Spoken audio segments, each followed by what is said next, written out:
Ozzy Osbourne wasn't just a rock star. He was a cultural earthquake, a living legend, the howling voice of rebellion for generations who found solace in the chaos, the darkness, and the unfiltered truth of his music. But now, at 76, the Black Sabbath frontman has passed away, leaving behind not only a grieving family, but millions of stunned fans across the world.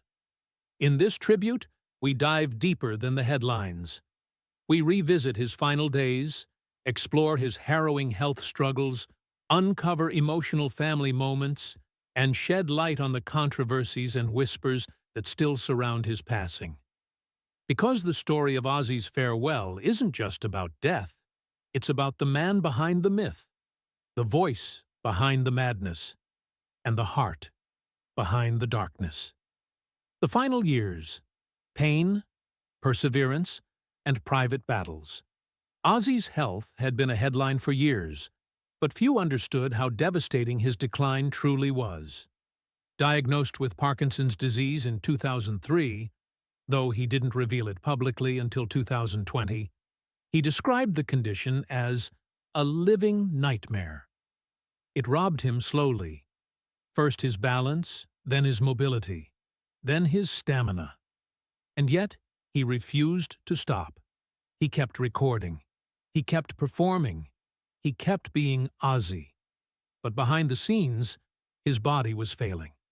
A 2019 fall in his Los Angeles home left him with serious spinal injuries, triggering nerve damage and chronic pain that left him struggling to walk. The man who once prowled across stadium stages now relied on nurses, wheelchairs, and heavy medication to get through the day. Sharon Osbourne, his wife and unwavering guardian since 1982, described those final months as the hardest of their lives. At times, she said, Ozzy was so heavily sedated that she barely recognized him. Yet she never left his side, sleeping beside his hospital bed, coordinating care, and shielding him from the endless media buzz. Despite everything, Ozzy remained fiercely private. In his last weeks, he reportedly shut out nearly everyone outside his immediate family. Friends, producers, even former bandmates were turned away. He wanted peace. He wanted music. He wanted love. Jack, Kelly, and Amy, his 3 children, were with him constantly, playing music, telling stories, holding his hand. An insider revealed that during his final days, Ozzy requested that Black Sabbath's emotional ballad Changes be played on repeat. The haunting lyrics about transformation and letting go captured the mood perfectly. The last words, "I'm not afraid anymore." Just days before his death, Ozzy turned to Sharon and said something simple, but powerful. "I'm not afraid anymore." For a man who had stared down the darkest corners of addiction, illness, and fame, that statement meant everything. It wasn't just a goodbye. It was a reckoning, a release, a declaration of peace from a soul that had spent decades wrestling with demons. Still, not everyone was ready. Not fans, not friends, not even the press. The announcement and the shock. When the news finally broke, early morning, July 22nd, the world paused. Ozzy Osbourne, the Prince of Darkness, had passed away peacefully at home, surrounded by family. The family's statement was brief, heartfelt, and emotionally raw. He battled bravely until the end. We ask for privacy as we grieve the loss of our beloved husband, father, and legend. The media lit up instantly. Rolling Stone, BBC, TMZ, The Guardian. Within minutes, the hashtag number RIPOZZY trended globally. Tributes flooded in. Fans posted videos, memories, old ticket stubs, handwritten letters. Candlelight vigils erupted in cities from Los Angeles to London. Outside his childhood home in Aston, Birmingham, mourners left piles of flowers, notes, and guitars. Yet, among the sorrow, there was confusion and unease. Just 2 months before his death, Ozzy had given an interview. "If I can sit, if I can sing, I'll give it one last go," he said, teasing a possible return to music. That glimmer of hope made fans believe the end wasn't quite so close. Some began pointing out signs that something was quietly unfolding behind the scenes. Sharon had gone unusually silent on social media. Kelly and Jack canceled public appearances. And although the family said Ozzy died at home, he had reportedly been under intensive medical supervision in a private facility just weeks prior. Why was he suddenly brought home? Was it his decision? Was it medically necessary? Or was it simply time? Unfinished business. The will, the letters, the legacy. Then came the murmurs. Whispers of a rewritten will. Conflicting reports about who would receive what from his estimated $220 million estate. According to insiders, Ozzy had updated his will just over a year before his death. An unusual move given his deteriorating health. Most expected Sharon, his wife of over 40 years, to receive the majority of the estate. But what raised eyebrows were the rumors about reduced shares for some of his children, particularly Amy Osbourne, his eldest, who famously chose to stay out of the family spotlight and declined to appear on the Osbournes' reality show. Was she excluded? Was it deliberate? Or was Ozzy simply trying to protect her from the circus that might follow? One insider claimed, Ozzy always respected Amy's boundaries. He didn't want to pull her into a public inheritance battle. He wanted peace for her, too. Adding to the mystery were reports of handwritten letters, private goodbye notes Ozzy had allegedly penned for Sharon and each of his children. Not legal documents, but emotional ones. Pages filled with memories, regrets, gratitude, and final messages. These notes may never be made public, but those who've seen them say they reveal the soul of a man who loved deeply, even if he didn't always show it.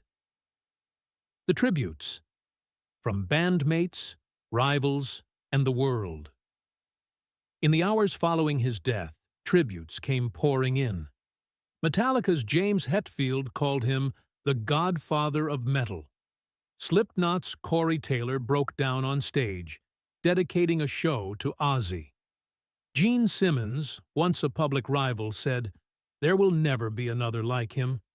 But perhaps the most heartbreaking words came from Tony Iommi, Ozzy's lifelong friend and Black Sabbath co-founder. "We started this journey as kids. Now I'm left without my brother. I'll carry your voice with me for the rest of my life." A legend remembered, a human revealed. Ozzy Osbourne's death didn't just mark the end of a musical era, it marked the closing of a chapter that reshaped popular culture. From bat-biting antics to reality TV, from drug-fueled mayhem to soul-bearing interviews, he never stopped evolving. He was wild, messy, brilliant, and broken. He was a rock god, but he was also a father, a husband, a survivor. And in the end, he wasn't afraid.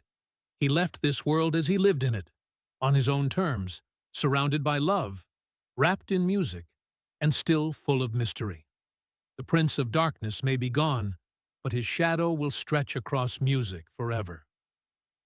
Ozzy Osbourne's final days, a rock god's human farewell. Ozzy Osbourne wasn't just the frontman of Black Sabbath. He was a cultural phenomenon, a walking paradox who terrified and inspired in equal measure.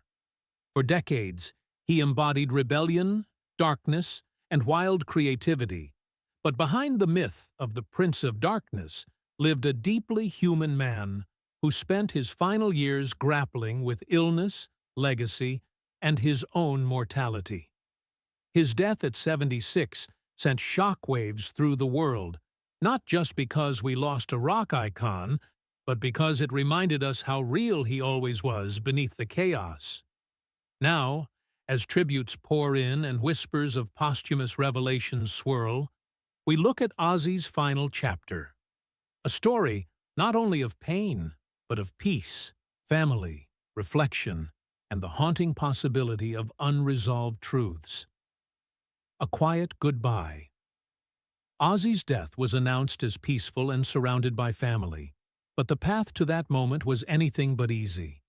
He had long battled serious health issues, Parkinson's disease, which he publicly revealed in 2020, years after his initial 2003 diagnosis, and spinal complications from a 2019 fall that left him in constant, agonizing pain. These injuries reduced the once electric performer to a man struggling to walk, heavily medicated, and often in and out of hospitals. His wife, Sharon Osbourne, was his unflinching protector. She described the final months as the hardest time of their marriage, watching the man she had loved since 1982 fade in and out of lucidity. But Ozzy insisted on returning home. He wanted to be surrounded not by machines and doctors, but by the people he loved, listening to music and resting in the house he built with Sharon. Close family, Jack, Kelly, and Amy, were reportedly by his side around the clock. They played his favorite songs, shared memories, and simply held his hand. One deeply emotional moment insiders revealed. Ozzy requested that Black Sabbath's Changes, a haunting ballad of loss and transformation, play softly in the background as he slipped away. And just days before he passed, Ozzy told Sharon a phrase that struck everyone who heard it. "I'm not afraid anymore." Mourning turns to mystery. News of his passing spread fast. Rolling Stone, the BBC, TMZ, all reported the heartbreaking loss. Fans across the globe lit candles, held vigils, and shared messages online like, "You saved my life." The hashtag number RIPOZZ trended immediately. Music platforms saw record spikes in his catalog plays. It was a global mourning. But then came the questions. Just 2 months earlier, Ozzy had told a reporter he still hoped to return to music. "If I can sit, if I can sing, I'll give it one last go." That statement gave fans hope he had more time. Why the sudden decline? Why the secrecy? Others noticed that Sharon had gone silent on social media in the weeks leading up to his death. Jack and Kelly canceled appearances. And while the family said Ozzy died at home, sources confirmed he had recently been under round-the-clock medical care in a private facility. Why was he brought home so suddenly? Was it a final decision he made himself, or something more urgent? The will, the music, and the rumors. What followed Ozzy's death was a tidal wave of emotion and speculation. Insider sources revealed that Ozzy had quietly rewritten his will just over a year before his passing. His estimated $220 million estate was expected to go primarily to Sharon. But whispers soon emerged that not all family members were included equally. Amy Osbourne, Ozzy's eldest daughter, who famously avoided the public spotlight and declined to appear on the Osbournes' reality show, was reportedly left out of certain parts of the inheritance. Some say it was out of respect for her privacy. Others speculate it was due to long-standing distance in their relationship. Still, the decision stirred controversy, especially as rumors of legal challenges from estranged relatives and former collaborators began to surface. But perhaps the most emotional and potentially explosive detail came with talk of handwritten letters. According to family insiders, Ozzy had written goodbye notes to his children and to Sharon. These were not legal documents, but deeply personal reflections, filled with love, regret, memories, and final words that may never be shared with the public. Yet someone close to the family hinted that parts of those final messages may be released in a future documentary or memoir. That possibility has sparked heated debate. Would sharing his final words honor his memory, or violate his dying wish for privacy? And there's more. In a past interview, Sharon hinted that Ozzy had recorded new music during the last 2 years of his life. Songs meant for a time when he's no longer here. Those tracks, now reportedly locked in a secure vault, may one day be released. But rights battles are already emerging, as distant relatives and past collaborators claim they were promised a share. Whether or not these legal disputes succeed, they cast a shadow over Ozzy's peaceful goodbye. His death ended his pain, but it opened a storm of unresolved legacy questions. The man behind the madness. Ozzy's story has always been about more than music. He was a survivor, a flawed, brutally honest, deeply feeling man who embraced his contradictions. Yes, he bit the head off a bat in 1982. Yes, he lived hard and stumbled often, but he also brought emotion, vulnerability, and deep poetic insight into metal, into songs like Mama, I'm Coming Home, War Pigs, and Diary of a Madman. When he was fired from Black Sabbath in 1979, many thought it was over. Instead, he returned with Blizzard of Oz, an album that didn't just revive his career, it helped define modern heavy metal. Crazy Train and Mr. Crowley weren't just hits.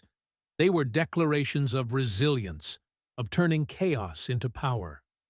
Even in the 2000s, he reinvented himself again, this time as the lovable, confused dad on the Osbournes.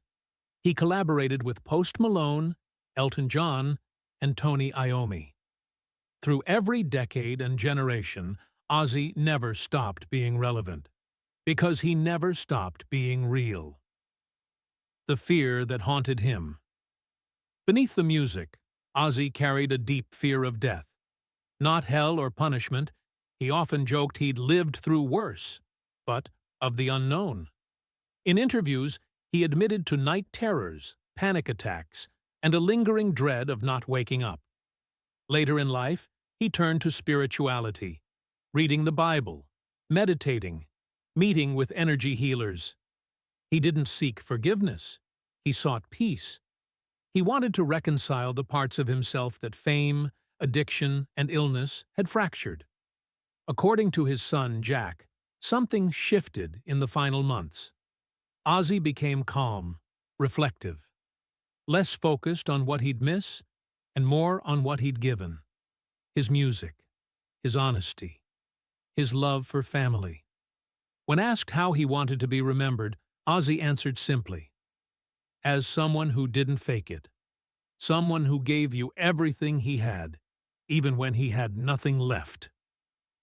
A legend's final light. Ozzy Osbourne may be gone, but his presence has never felt more alive. From murals in Birmingham to all-day tribute marathons on the radio, his voice still roars. His story of madness and music, chaos and clarity remains unmatched.